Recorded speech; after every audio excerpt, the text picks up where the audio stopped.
Welcome to માયુસ kitchen. આજે આપણે બનાવીશું કેરીનું ખાટું અથાણું। તેના માટે મેં 800 ગ્રામ જેટલી કેરી લીધી છે। તેને મેં 2 થી 3 પાણીએ સરસ વોશ કરી લીધી છે, અને જેથી કરીને એમાં ધૂળ કે કંઈ હોય તો સાફ થઈ જાય। અને એક મોટા બાઉલમાં કેરીના નાના નાના ટુકડા કરી અને કાપી લીધી। કેરીના ટુકડા મીડિયમ સાઇઝના રાખ્યા છે, બહુ નાના પણ નહીં અને બહુ મોટા પણ નહીં। હવે તેમાં મેં એડ કર્યું છે 1 થી 1.5 ચમચી જેટલું સિંધવ મીઠું, કારણ કે હું સિંધવ મીઠું જ ડેઈલી યુઝ કરું છું। તેનાથી ટેસ્ટ પણ સારો આવે છે। તો મીઠું એડ કર્યા પછી મેં એડ કર્યું 1 ચમચી જેટલી હળદર અને મીઠું એડ કરી અને કેરીને મેં ઢાંકણ ઢાંકી બાઉલને અને એક આખી રાત માટે એમને રહેવા દીધી હતી, જેથી કરી અને કેરી સરસ થઈ જાય। અને એમાં સવારે ઉઠીને જોયું તો સરસ એમાં પાણી થઈ ગયું હતું।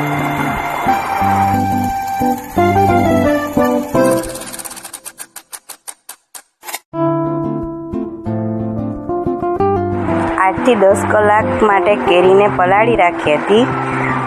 સવારે ઉઠી અને સરસ એને એકદમ મિક્સ કરી લીધું, અને ખાસું એવું પાણી પણ થઈ ગયું હતું। પછી તેને મિક્સ કરી અને આ 4 થી 5 કલાક માટે મેં કેરીના જે ટુકડા હતા તેને પંખા નીચે સૂકવી દીધેલા હતા। તાપમાં નથી સૂકવવાના, નહીંતર કાળા પડી જશે। કેરી 4 થી 5 કલાક માટે સૂકવવાની। હવે મેં 250 ગ્રામ જેટલું સિંગ તેલ લીધું હતું, એને થોડું અમથું ગરમ કરી લીધું, મતલબ 1 મિનિટ માટે સહેજ ગરમ કરી લીધું। તેલ ને ગરમ કરી પછી થોડી વાર ઠંડુ પડવા દીધું। તેલ ઠંડુ થઈ ગયું એટલે મેં એમાં થોડા એડ કર્યા ખડા મસાલા, અને રેડીમેડ આ વખત મેં રેડીમેડ અથાણાનો મસાલો યુઝ કર્યો હતો, કારણ કે તાજું અથાણું બનાવવાનું હતું। તેલ ઠંડુ થઈ ગયું છે। હવે મેં એમાં નાખેલા છે 5 થી 7 તીખા અને 2 નાના ટુકડા તજના, જેનાથી એકદમ સરસ સ્મેલ આવે છે। અને પછી મેં એમાં એડ કર્યો રેડીમેડ અથાણાનો મસાલો, એસકેનો, બહુ સારો આવે છે। તાજું અથાણું બનાવવાનું હતું એટલે મેં અત્યારે તો એ એસકેનો મસાલો યુઝ કરેલો છે। જો એકદમ લાલ ચટક દેખાય છે ને, એને થોડી વાર આપણે મસાલો તેલની અંદર મિક્સ કરી લેશું, અને પછી આપણે એડ કરી દઈશું કાપેલી કેરીના ટુકડા।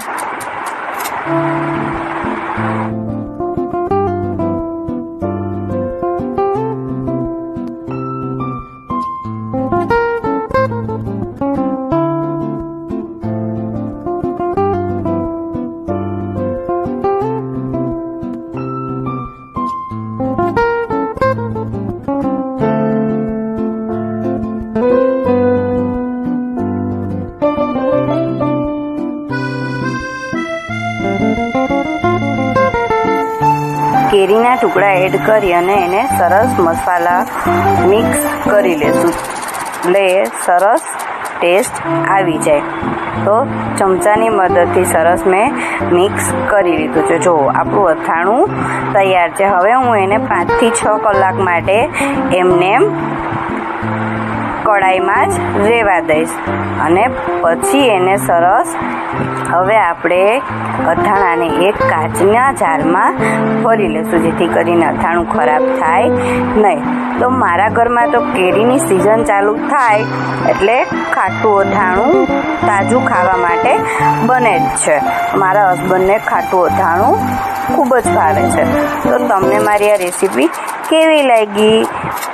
જો નવા હોય ચેનલમાં તો ચેનલને કરી દો સબસ્ક્રાઈબ, અને આવા નવી રેસીપી જોવા માટે ફટાફટ વિડીયોને કરી દો લાઈક અને કરી દો શેર। જો કેટલું મસ્ત લાલ ચટક અથાણું બનીને તૈયાર છે. જોતા જ મોઢામાં પાણી આવી જાય ને.